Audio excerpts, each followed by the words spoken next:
Hello friends, சூப்பரான Kerala style mushroom biryani எப்படி செய்கிறது இந்த வீடியோவில் பார்க்கலாம் வாங்க. காளான் வந்து நல்லா வாஷ் பண்ணி எடுத்துக்கோங்க. வாஷ் பண்ணி கட் பண்ணிவிட்டு ஒரு பவுலில் ஆட் பண்ணிவிட்டு அதில் 1 டீஸ்பூன் வெறும் மிளகாத்தூள், 1 teaspoon garam masala, 1 teaspoon chicken masala, 2 teaspoon தனியாத்தூள் சேர்த்துக்கோங்க. தேவையான அளவு உப்பு சேர்த்துக்கோங்க. அதுக்கப்புறம் ஒரு 2 டீஸ்பூன் தயிர் சேர்த்துக்கோங்க. 2 டீஸ்பூன் கார்ன்ஃப்ளவர் மாவும் அது கூட சேர்த்துக்கோங்க. சேர்த்துட்டு எல்லாமே நல்லா சேர்த்து மிக்ஸ் பண்ணிவிடுங்க. இது நல்லா மிக்ஸ் பண்ணிவிட்டு ஒரு 40லேருந்து 45 மினிட்ஸ் வரைக்கும் நல்லா மேரினேட் பண்ணி வச்சுடுங்க. இப்போ வந்து நம்ம ப்ரெட்டில் வந்து ஃப்ரை பண்ணி எடுக்க போகிறோம். பிரிஞ்சில் வந்து ப்ரெட் ஆட் பண்ணுறதுனால நம்ம ப்ரெட்டை வந்து தனியாக ஃப்ரை பண்ணி எடுத்துக்கலாம். கார்னர்ஸ் எல்லாமே கட் பண்ணிவிட்டு ப்ரெட்டை க்யூபாக கட் பண்ணி ஃப்ரை பண்ணி எடுத்துக்கோங்க.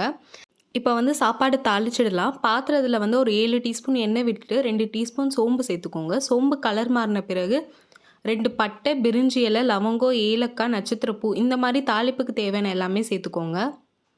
எல்லாமே சேர்த்து கொஞ்சம் பொரிச்சிட்ட பிறகு ஒரு 5 பெரிய வெங்காயம் கட் பண்ணிவிட்டு அப்புறம் ஒரு 7லேருந்து 8 பச்சை மிளகா தேவைப்படும். ஏன்னா காரத்துக்கு பச்சை மிளகா மட்டும்தான். ஸோ காரத்துக்கு எவ்வளோ பச்சை மிளகா தேவைப்படுமோ அதுக்கு தகுந்த மாதிரி சேர்த்துக்கோங்க. ஒரு 3லேருந்து 4 டீஸ்பூன் இஞ்சி பூண்டு பேஸ்ட்டு சேர்த்துக்கோங்க. ஆனியன் வந்து ரொம்ப குக் பண்ணிட வேணாம். ஓரளவுக்கு நல்லா கலர் மாறின பிறகு இஞ்சி பூண்டு பேஸ்ட்டு சேர்த்துக்கோங்க. இஞ்சி பூண்டு பேஸ்ட்டு நல்லா பொரிஞ்ச பிறகு புதினாவும் கொத்தமல்லியும் சேர்த்துக்கலாம். ஏன்னா ஸ்டார்டிங்லேயே புதினா கொத்தமல்லி சேர்க்கறதுனால நல்ல ஒரு ஃப்ரேக்ரன்ஸ் கிடைக்கும். பிரிஞ்சி ஃபுல்லாகவே அந்த ஃப்ரேக்ரன்ஸ் நல்லா ரிஃப்ளெக்ட் ஆகிருக்கும்.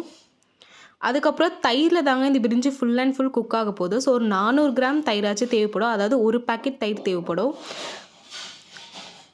தயிர் ஃபுல்லாகவே ஊற்றிட்டு நல்லா தயிர் பொரிஞ்சு வரணும் உங்களுக்கு மேலே. அந்தளவுக்கு அது நல்லா குக் பண்ணுங்கள். லோ ஃப்ளேமில் வச்சு ஒரு 15 மினிட்ஸ் நல்லா குக் பண்ணி எடுத்துக்கோங்க.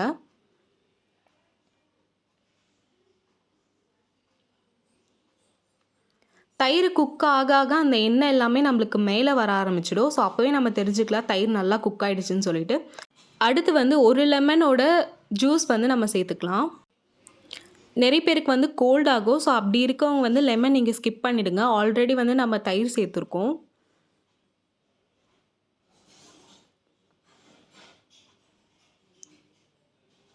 இதோட டிஷ்ஷு வந்து ஃபுல் அண்ட் ஃபுல் தயிர் அப்புறம் தேங்காய் பால் தாங்க. ஸோ தேங்காய் பாலோ தயிரோட டேஸ்ட்டு அவ்வளோ சூப்பராக இருக்கும் இந்த பிரிஞ்சிக்கு. இதில் வந்து நம்ம பெருசாக வெஜிடபிள் ஆட் பண்ண போகிறதில்ல. பொட்டேட்டோ தான். நீங்கள் என்ன பிரிஞ்சி பண்ணாலும் சரி, மஷ்ரூமோ பன்னீரோ இல்லை நார்மல் பிளெயின் பிரிஞ்சி பண்ணால் கூட அதில் பொட்டேட்டோ ஆட் பண்ணால் அதோட டேஸ்ட்டே தனிங்க.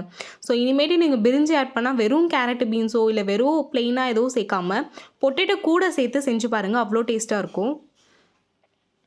நீங்கள் வந்து எந்த அளவுக்கு அரிசி எடுத்து அளக்குறீங்களோ அதே பாத்திரத்தில் தான் நம்ம தேங்காய் பால் அளந்து ஊற்ற போகிறோம். ஸோ நான் இந்த சொம்பு அளவுக்கு அரிசி அளந்தோ, அதாவது ஒரு 6லேருந்து 7 பேர் சாப்பிட்ற அளவுக்கு தான் அரிசி எடுத்திருந்தோம்.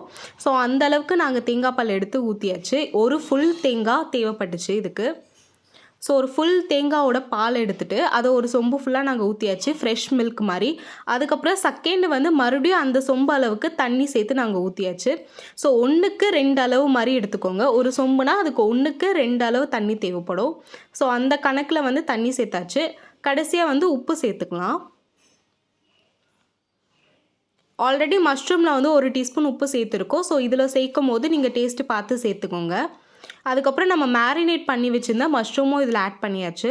மஷ்ரூமில் வந்து சில்லி பவுடர் எல்லாம் சேர்க்கறதுனால இது கலர் மாறிடும்லாம் நினைக்காதீங்க. இது full and full white colour பிரிஞ்சியாக தான் நம்மளுக்கு கிடைக்கும்.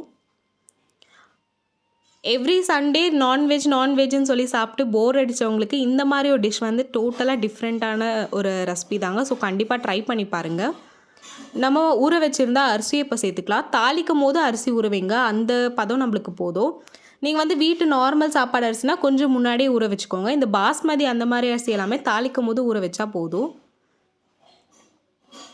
ஸோ அரிசி எல்லாமே சேர்த்துட்டு அந்த அரிசி வந்து அந்த தண்ணி கொஞ்சம் அப்சர்வ் பண்ணிக்கணும். அந்த அளவுக்கு வந்து கொஞ்சம் குக் பண்ணுங்கள். இப்போ பார்த்தீங்கன்னா தண்ணி எல்லாமே ஓரளவுக்கு அது அப்சர்வ் பண்ணிடுச்சு. ஸோ இப்போ நம்ம ரெடி பண்ணி வச்சுருந்த ப்ரெட் எல்லாமே சேர்த்துக்கலாம். கொஞ்சம் ப்ரெட்டு மட்டும் எடுத்து வச்சுக்கோங்க லாஸ்ட்டாக டாப்பிங்ஸ்கில் போடுறதுக்காக. ஏன்னா அப்போ வந்து ஃப்ரெஷ்ஷாக நம்ம சர்வ் பண்ணும்போது கொஞ்சம் கிறிஸ்பியாக இருக்கும். மேக்ஸிமம் ப்ரெட்டு வந்து நீங்கள் இதிலே சேர்த்துக்கோங்க. ஏன்னா டம்ப் பண்ணும் போது அந்த ப்ரெட்டோட இன்ஃப்யூஷன் வந்து அவ்வளோ டேஸ்ட்டாக இருக்கும் பிரிஞ்சில்.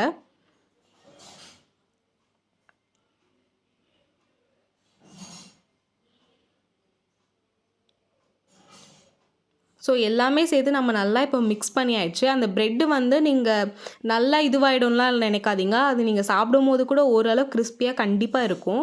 ஏன்னா இது வெறும் நம்ம டம் தான் போட போகிறோம். அதுக்கப்புறம் லாஸ்ட்டாக கொரியண்டர் லீவ்ஸ் கொஞ்சம் ஆட் பண்ணிவிட்டு இப்போ நம்ம வந்து டம் வச்சிடலாம். டம் வந்து ஒரு 20லேருந்து 25 மினிட்ஸ் வரைக்கும் கண்டிப்பாக இது டம் ஆகணும். கொஞ்சமாவது தண்ணி இருக்கிற மாதிரி பார்த்துக்கோங்க. ரொம்ப ட்ரையாக குக் பண்ணிடாதீங்க.